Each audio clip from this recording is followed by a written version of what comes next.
Video, I'm going to teach you how to navigate your BambooHR dashboard, update your profile, and manage time off. Let's start on the home dashboard. Anytime you get lost, look to the left sidebar and click the house icon at the top. That brings you right back to the main dashboard, no matter where you are. To open your profile, you have two easy options. In the main panel, click your name or avatar where the system greets you at the top left, or use the person icon on the left sidebar to jump straight to your profile page. Once you are there, look toward the top right and click the Edit button next to the New button. Here you can update essentials like your phone number, address, and emergency contact details. When you're done, don't forget to click Save so your changes stick. If you're new, I recommend taking the guided tour. From the home dashboard, find the big Take a Tour of BambooHR box and click Start Your Tour. Follow the on-screen prompts. They'll highlight key areas and show you exactly where to click. Requesting time off is simple. On the dashboard, find the Time Off box and click it. If you see a clock-style icon on the left sidebar, you can use that instead.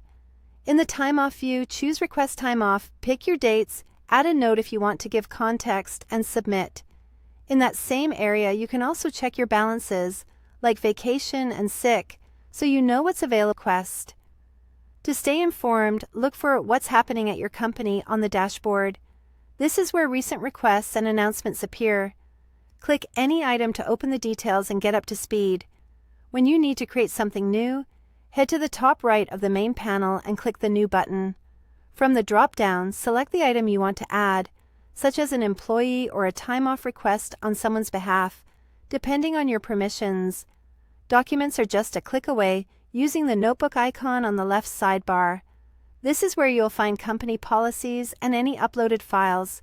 For pay information, use the money icon on the left sidebar to open pay info or pay slips, if your company has that feature enabled. To handle approvals, look at the top right for the tray icon with a badge count. That's where your pending approvals live. Need help? Click the green Ask button in the top right. For personal settings, use the gear icon. If you're working in a demo environment, you can clear the sample data from the dark top bar by selecting Clear Data and add your own. And when you're finished for the day, click your avatar at the top right and choose Log Out to sign out securely.